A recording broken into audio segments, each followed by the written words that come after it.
and welcome to the Heroic Review. My name is Scribbler. Today I am guest moderating because of Deadlyreg's unavoidable absence. Today we are having a quick look at the third animated short from Hasbro called Hamstocalypse Now, wherein Fluttershy bangs her ass with a tambourine.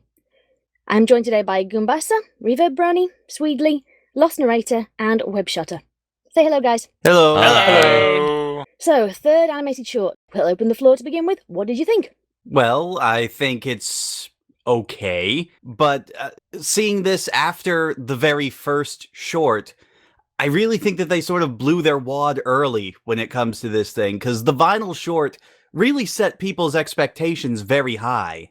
That's damning words from you, since you seem to like all of the animated offerings that Hasbro and DHX have put out, so from you, that is really, really damning words. Swedely, what do you think? I just don't understand some of this stuff. I mean, first of all, why was Rarity so like, ew, they're rodents, and then she starts dressing them? I would think, like, she wouldn't want to go anywhere near them, especially when they've been crawling around in their own filth. I mean, come on, did you see that habitat? They were filthy! Maybe it's something to do with, I don't know, the stereotypical female's affection for small fluffy things, but I can't say that small fluffy filthy things quite fill the same criteria. Webshoter, what do you think?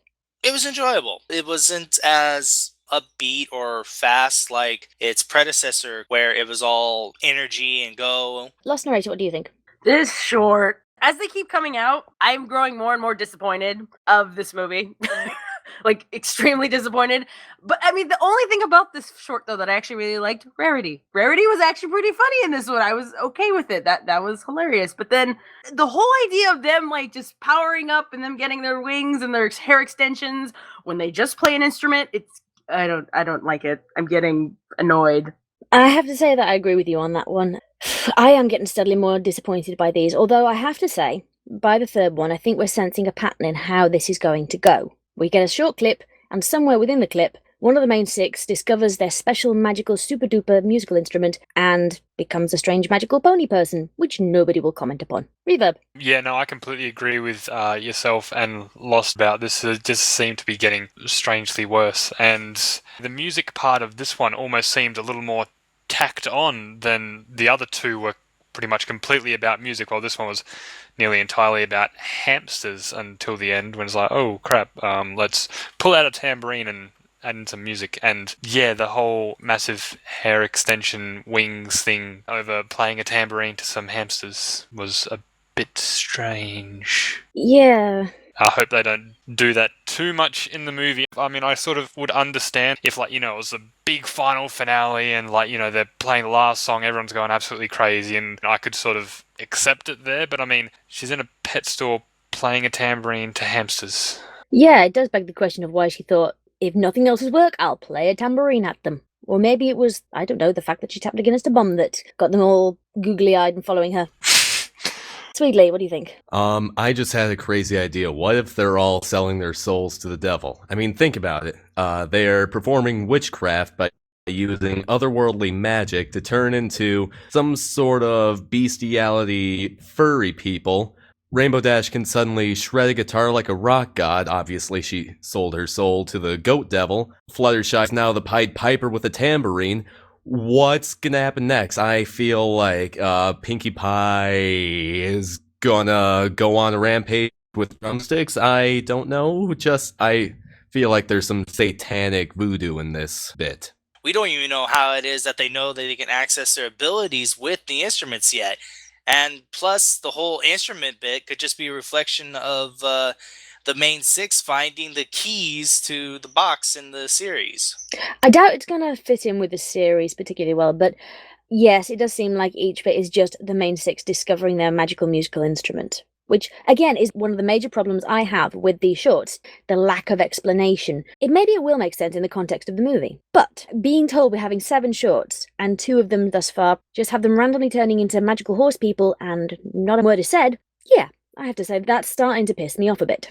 How is it they're getting their powers back, their forms back? For as far as we know, in the last movie, the portal closed. As soon as the portal closed, boom, the magic's sealed up. So why is their forms back? How is it that playing their key instruments activates their powers? I kind of have an idea about that. If anything, music is harmony. You're talking about harmony and music and how musical instruments together create a harmony and a lovely sound that you wouldn't necessarily get individually, which I do agree with. Yes. It does also bring up the idea of the opposite being discordant, the idea of something being unharmonious, i.e. discord. It does fit in with what the show has said about harmony, and harmony. Previous to Friendship is Magic, if anybody had said the word harmony to me, I would have thought of music. So I can see your point on that. Now, as for the tambourine that everyone is going on and on about, if anything, that was by accident. When Rarity and Fluttershy went and grabbed their backpacks and pretty much dumped everything out, and they were going to use their backpacks to catch all the hamsters and pretty much throw them in there, the tambourine fell out of Fluttershy's bag, and then when it sounded off, that's when all the hamsters went googly-eyed, because it was pretty much like how Swedely said, the Pied Piper. It does beg the question of why she had that in her backpack to begin with, though. I think the issue that a lot of people have with her having a tambourine as her musical instrument is that it seems slightly unnecessary compared to all the others. Say in a music class at school, I know that whenever I had music classes, the teacher would give the tambourine to the one kid who couldn't really play anything else, who wasn't very tuneful, who, funnily enough, I got the tambourine a lot. I wonder if she was telling me something.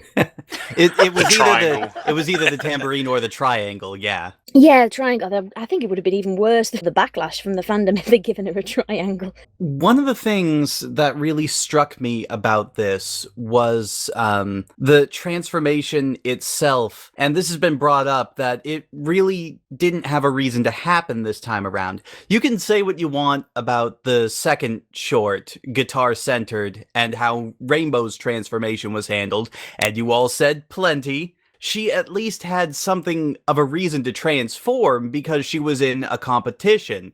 And during a competition, it might have just been something that she couldn't really control. In this one, though, it's such a lackadaisical reason to have Fluttershy transform into her horse form. Whether or not you think that she should be able to do that now, it just seems like the writers were really hard-pressed to figure out a reason to have her do this. I will say, though, I do agree with Lost on the fact that Rarity was hilarious in this, and once again, Rarity is the saving grace for me for this, especially her just tacking on at the end there, also, I named them, was very, very funny. Yes, have to agree. I loved that name. Also, I named them.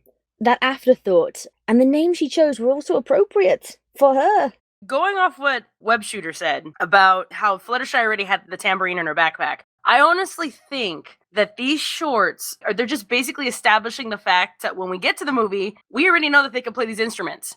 So we don't have to worry about, oh, how did they learn how to play? What's going on? Why do they even have this? That's what I feel like what these shorts are pretty much doing, just establishing like, hey, they can play the instruments. So when we get to the movie, we can just get straight to the friggin' action. So we can just get all our complaining out of the way in the shorts. Why can they suddenly play instruments? Because, although, yeah, you're right, they have established it, that I never saw them practicing, they just seem to have suddenly developed these skills. Pretty much. That's why I was just like, I'm like, why? What is going on?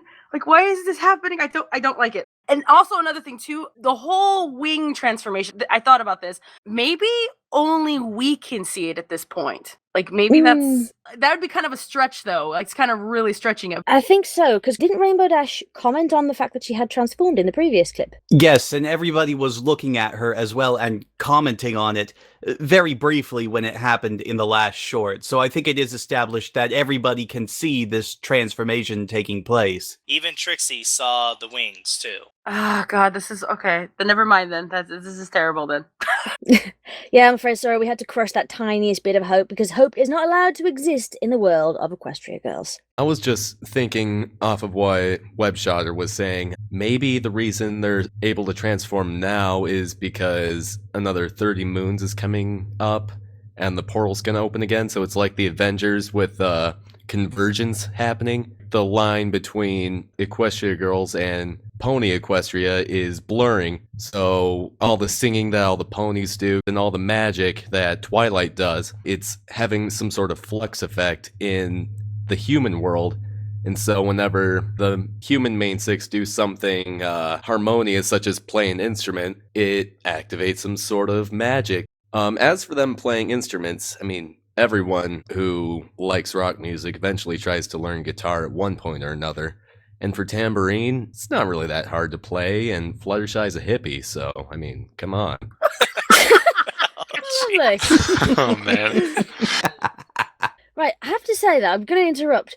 This idea of if the main six in one dimension do something, the other main six are affected, that's quite a chilling thought if you think that everybody has a ponified doppelganger. Because bad stuff happens in Equestria. So many things are trying to kill ponies in that universe. If there is some kind of direct correlation, does that mean that the person's doppelganger in a human world suddenly drops dead?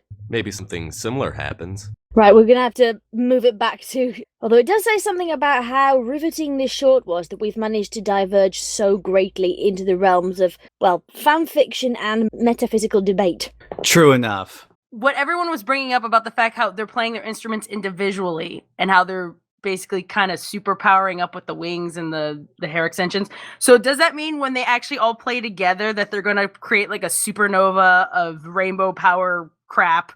Like kind of how they did like in the trailer where they were at the concert and they had the cutie marks on their eyes and they looked all gemmed up and everything. I kind of feel like it's kind of alluding to that maybe the music is going to bring forth the magical power of rainbows.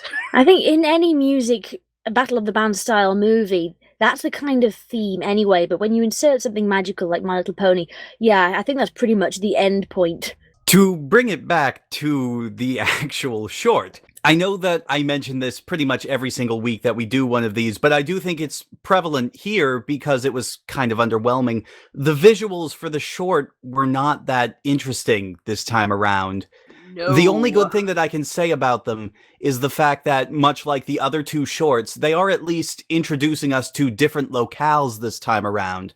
Because the original Equestria Girls movie was very much focused on the high school. There was one or two scenes where they were in the dress shop and the cafe, but other than that, the entire thing took place inside of the high school. This one is at least trying to introduce us to a bit more of the world, but in the context of this short itself, unlike the first two shorts, this one didn't really grab me visually. Yeah, there wasn't anything particularly expansive or anything particularly impressive with the locale. Although, I have to say the locale itself was very well chosen, because that seems to be like Fluttershy's voluntary work at an animal rescue centre, which suits her character very much. She even mentioned it at the beginning of the first movie, but it was never really brought up again, so it is nice to see a little bit of continuity between the movies. Yes. I think we've pretty much covered all the points we can cover with this. The only other thing I can think of was the hamster at the end and his sass. Snap, snap, snap. Yes, that was the massive only other hamster. thing. That massive hamster and his sass. If I recall correctly, that one was Curtis Pawpow. Yes, I'm pretty sure that one was. I'm so sassy. I demand that you now do all reviews in that voice. Alright, you know how in the show and in the movie before Twilight ended up in the human world, it was always, okay, every pony. Alright, every pony. Every pony, look out! Fluttershy's lambs, come on, every hamster. Yes. So we have adaptive language going on in here. We have evolving language of Equestria Girls. I thought it was pretty funny how Fluttershy was saying that she shotgunned cleaning the massive, huge tank out, so she would be the one who gets to do it like anyone else would ever volunteer to clean such a massive, huge, ridiculously dirty tank. Am I right in correcting that? And they've said that it gets cleaned once a year. Yes. That's nasty. That is That's the really case. nasty. Once a year! Oh my god, those things poo in there! Maybe that's why her skin's all yellow from all the rodent piss. Yikes. Okay, I think that's a wonderful note for us to end on. So we've gone from Fluttershy banging her ass with a tambourine to rodent piss. Seems like a job well done. I have been Scribbler, and this has been Heroic Review Quick Look at Hamstocalypse Now. Thank you very much, everybody. Say bye Reverb, bye Swedely, bye Lost, and bye Goombasa, and bye Webshoter. Bye. Bye, everyone. Bye. I love you.